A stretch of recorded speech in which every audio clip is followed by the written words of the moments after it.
आइए बच्चों, आज हम कक्षा 10वीं विज्ञान में सूचक इंडिकेटर के बारे में जानकारी प्राप्त करेंगे, यानी कि जानेंगे कि सूचक होते क्या हैं। देखिए बच्चों, सूचक का मतलब होता है सूचना देने वाला।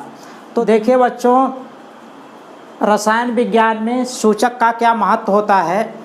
देखिए बच्चों, अभी ठीक इनके पहले वाले वीडियो के लेक्चर में हमने अम्ल और क्षार के बारे में पढ़ा था। तो बच्चों, अगर कोई विलयन अम्ल है या कोई विलयन क्षारी है, हम देखकर नहीं बता सकते कि ये विलयन अम्ल है या क्षारी है। तो बच्चों, तो अम्ल और क्षार की पहचान करने के लिए हमको एक सूचक की ज़रूरत होती है। तो यानी कि वो पदार्थ सूचना देता है कि ये विलयन अम्लीय है या क्षारी है।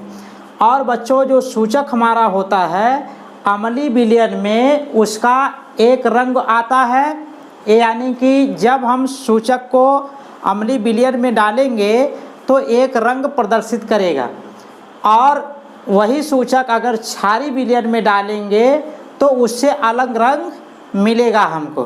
तो यानी कि रंग परिवर्तन के द्वारा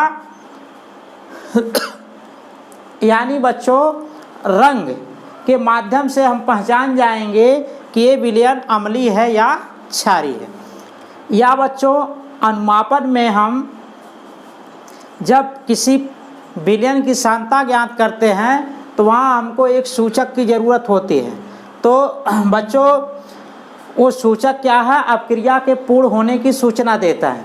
जैसे अगर मान लीजिए कोई हम विलयन उठाएं और उसमें बच्चों सूचक जो है उसमें अगर डालते रहेंगे विलयन में तो अपक्रिया होती रहेगी, तो सूचक का जो कलर है अपना वो क्या है, बदलता रहेगा जब तक अपक्रिया पूर्ण नहीं हो जाती। और जैसे ही अपक्रिया पूर्ण होगी, जो सूचक का कलर है वो बदलेगा नहीं, यानी कि विलयन में वही कलर बना रहेगा, यानी कि अब कलर में कोई परिवर्तन नहीं होगा। तो जब कलर में परिवर्तन नहीं होता है तो बच्चों ये मान लिया जाता है कि अपक्रिया क्या है, अब पूर्ण हो चुके। क्योंकि जब बच्चों अपक्रिया पूर्ण हो जाएगी तो सूचक क्या है, विलयन से अपक्रिया नहीं करेगा, तो उसका जो कलर है वो कलर बरकरार रहेगा, यानी कि मौजूद रहेगा, उसमें कोई परिवर्तन नहीं होगा। तो इस प्रकार बच्चों, सूचक अनुमापन में अपक्रिया के पूर्ण होने की सूचना देता है, और सूचक जो है अम्लीय और क्षारीय विलयन की सूचना देता है कि ये विलयन अम्लीय है या क्षारीय है। यानी कि सूचक की सहायता से हम ये पता कर सकते हैं कि कोई विलयन अम्लीय है या क्षारीय है। देखिए बच्चों, कहा जा रहा है कि वे रासायनिक पदार्थ, यानी कि ऐसे रासायनिक पदार्थ जो अपने रंग परिवर्तन द्वारा, यानी कि अपने रंग परिवर्तन द्वारा अनुमापन में किसी रासायनिक अपक्रिया के पूर्ण होने की सूचना देते हैं, सूचक कहलाते। यानी कि रंग परिवर्तन के माध्यम से वे अपक्रिया के पूर्ण होने की क्या करते हैं, सूचना देते हैं। तो ये जो सूचना देने वाले हैं अपक्रिया के पूर्ण होने की, यही क्या है, सूचक कहलाएंगे। बच्चों, जब हम अपक्रिया पूर्ण नहीं होगी, जैसे ही सूचक डालेंगे उसका कलर चेंज होता जाएगा, और जैसे ही अपक्रिया पूर्ण हो जाएगी तो जो कलर हमने मिलाया था वही कलर हमको मिलेगा। तो इसका मतलब कि अपक्रिया पूर्ण हो चुकी है। या बच्चों, सूचक वे पदार्थ हैं जिनका अम्लीय विलयन में एक रंग होता है, यानी कि अम्लीय विलयन में जब उसको डालेंगे सूचक का एक कलर मिलेगा, और जैसे ही उसी सूचक को अगर हम क्षारीय विलयन में डाल दें तो उसका रंग क्या हो जाएगा, दूसरा हो जाएगा। तो वही कह रहे हैं कि एवं क्षारीय विलयन में इससे भिन्न रंग होता है, यानी कि उससे अलग रंग आ जाएगा अगर क्षारीय है। तो ऐसे पदार्थ को हम बच्चों सूचक बोलेंगे। तो यहाँ बच्चों देखिए, कुछ सूचकों का टेबल दिया गया है।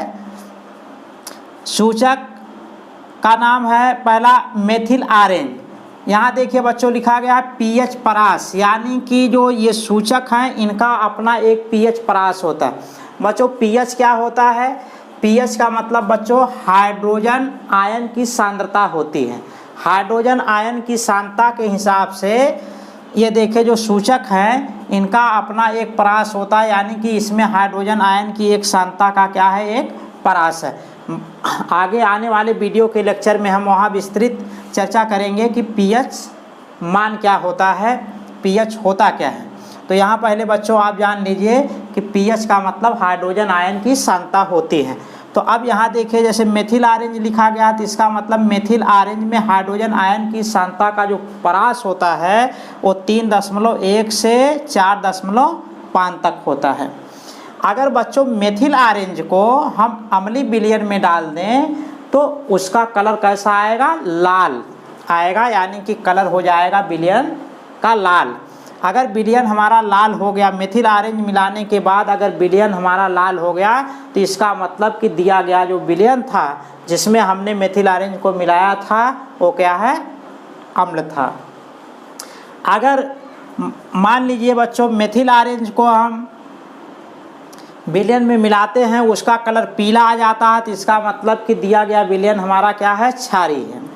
उसी तरह अगर दूसरा कोई मान लीजिए सूचक मेथिल रेड उठाते हैं बच्चों, इसका देखिए बच्चों पीएच जो परास होता है 4.2 से 6.3 तक होता है। अगर इसको हम अम्लीय माध्यम में डालते हैं, अम्लीय विलयन में डालते हैं बच्चों तो उसका कलर कैसा आ जाएगा, लाल आ जाएगा। अगर मान लीजिए क्षारीय विलयन में डालेंगे तो कैसा आ जाएगा, पीला आ जाएगा।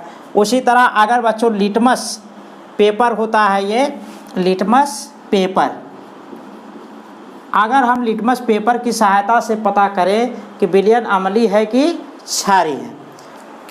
और देखिए बच्चों लिटमस पेपर जो होता है उसका पीएच परास 5.5 से 7.4 होता है।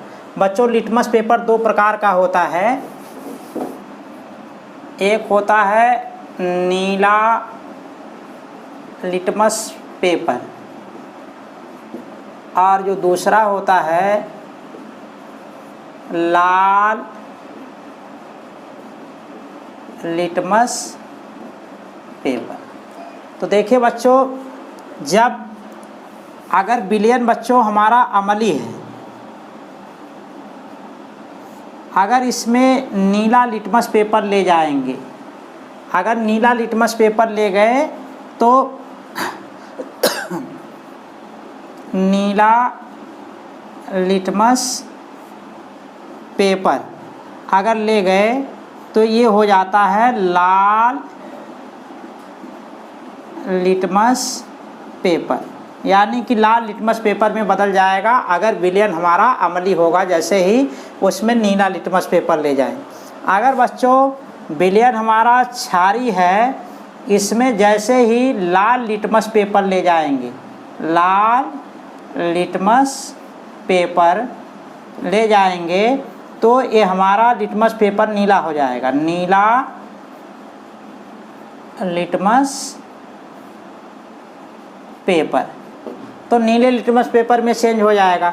तो बच्चों हम लिटमस पेपर की सहायता से अम्ल और क्षार की पहचान कर सकते। अगला देखिए बच्चों जो इंडिकेटर है, सूचक है फेनोल्फ्थालीन, इसका रेंज जो है पीएच परास का जो रेंज है 8 से 10 है। अगर इसको हम अम्लीय विलयन में डालेंगे तो रंगहीन होगा, यानी कि इसका कलर कैसा हो जाएगा, रंगहीन, यानी कि कलर गायब हो जाएगा। अगर मान लीजिए इसको हम क्षारीय विलयन में ले जाते हैं तो फेनोल्फ्थालीन का जो कलर हो जाएगा वो कैसा हो जाएगा, लाल हो जाए। इस प्रकार बच्चों हम कलर के माध्यम से पहचानेंगे कि विलयन अम्लीय है या क्षारीय है, यानी कि बच्चों हम सूचक की सहायता से पहचान जाएंगे कि दिया गया विलयन अम्लीय है या क्षारीय है, और सूचक की सहायता से भी जानेंगे कि अभिक्रिया पूर्ण हुई है या नहीं हुई है। ठीक है बच्चों, अगले टॉपिक को हम अगले वीडियो के लेक्चर में चर्चा करेंगे।